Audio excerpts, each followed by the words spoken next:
ভারত তৈরি করে ফেলেছে পৃথিবীর সবচেয়ে ক্রুশিয়াল ডেডলি হাতিয়ার।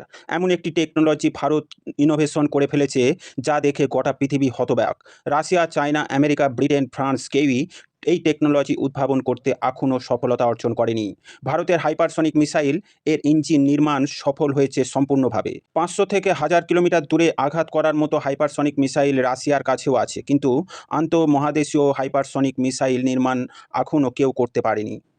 ভারত এর আগে হাইপারসনিক মিসাইল তৈরি করেছে, তবে 400 থেকে 600 কিলোমিটার দূরে আঘাত করার সক্ষমতা আছে, কিন্তু হাজার হাজার কিলোমিটার দূরে আঘাত করতে সক্ষম এমন ইঞ্জিন এর আগে কেউই করতে পারেনি।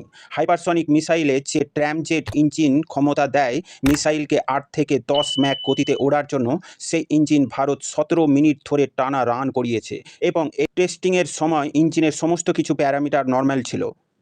আমরা জানি শব্দের গতি ঘন্টায় 1225 কিলোমিটার, আর এই 1225 কিলোমিটারকে 1 ম্যাক বলা হয়। কোনো মিসাইল যদি 6 ম্যাক গতির ওপরে ট্রাভেল করে তবে তাকে হাইপারসনিক মিসাইলের পর্যায়ে নথিভুক্ত করা হয়। ভারত যে ইঞ্জিন টেস্ট করেছে সেই ইঞ্জিন দিয়ে মিসাইল অ্যাসেম্বলি করলে 8 থেকে 9 ম্যাক গতিতে ওড়ার সক্ষমতা রাখবে। অতএব ভারতের তৈরি হাইপারসনিক মিসাইল যদি 17 মিনিট ট্রাভেল করতে পারে 8 থেকে 10 ম্যাক গতিতে, কয়েক হাজার হাজার কিলোমিটার দূরে যাওয়ার সক্ষমতা অর্জন করেছে ভারতের হাইপারসনিক মিসাইলের ইঞ্জিন, যা এখনও কোনো দেশ ডেভেলপ করতে পারেনি। এমন ক্রুশিয়াল টেকনোলজি ট্রামজেট ইঞ্জিন ভারত ডেভেলপ করেছে। ভারত এই পরীক্ষা এমন সময় করেছে, এই সময়ে পাকিস্তান এবং ভারতের মধ্যে চরম উত্তেজনা বিরাজমান।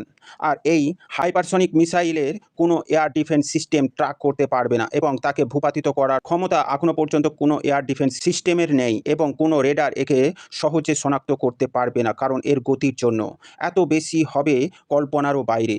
ভারতের এই পরীক্ষা দেখে তুরস্ক, আজারবাইজান ও চীনের অবস্থা খুবই খারাপ হয়ে গেছে। ভারতের এই হাইপারসনিক মিসাইল কয়েক মিনিটের মধ্যে তুরস্ক, আজারবাইজান ও চীনের বেজিং শহরকে ধ্বংস করার ক্ষমতা রাখে। এমনকি আমেরিকাতেও হামলা করার ক্ষমতা রাখবে এই হাইপারসনিক মিসাইল। ফলে এই চরম মুহূর্তে পাকিস্তানকে সমর্থন করার দুঃসাহস চট করে এরা করবে না, কারণ এরা জেনে গেছে ভারতের কাছে যে খতরনাক টেকনোলজি এসে গেছে, তাতে করে যে কোনো সময় ভারত থেকেই তাদের দেশে বিধ্বংসী হামলা সংঘটিত করতে পারে। এই হাইপারসনিক মিসাইল টেস্ট হবার পর চীন পাকিস্তানকে PL-15 যে এয়ার টু এয়ার মিসাইল দেওয়ার কথা বলেছিল তার সম্পূর্ণ ইগনোর করে দিয়েছে, এবং যে পত্রিকাতে এই সমাচার পরিবেশিত হয়েছিল তা ডিলিট করে দিয়েছে চীন। ভারত ও আমেরিকার ঘেরাবন্দিতে চীন কোনোভাবেই পাকিস্তানকে সহায়তার কথা প্রকাশ করছে না। এমনিতেই এই মুহূর্তে বাণিজ্যিক যুদ্ধে বিধ্বস্ত হয়ে আছে চীন। আর্থিক দিক দিয়ে কয়েকশো বিলিয়ন ডলারের ক্ষতি হয়ে গেছে অলরেডি, এবং ভবিষ্যতে আরও ক্ষতির সম্ভাবনা লক্ষণীয়। এই মুহূর্তে চীন যদি ভারতকে চটায় তবে আরও ক্ষতির ফলে চীনের অর্থব্যবস্থা সম্পূর্ণ ভেঙে পড়বে। ভারতের এই হাইপারসনিক মিসাইল টেস্ট সম্পূর্ণ হওয়ায় ভারত আরও আধুনিক অস্ত্র নির্মাণের দিকে অগ্রসর হবে। ইউরোপ, আমেরিকা, ইসরায়েল এর সমর্থনে ভারত যে কোনো সময় বড় কিছু ঘটাতে পারে। আপনারা এই চ্যানেলটিকে সাবস্ক্রাইব করে রাখবেন, যাতে করে আপডেট ইনফরমেশন আপনাদের কাছে সহজেই পৌঁছায়। Thank you very much for watching my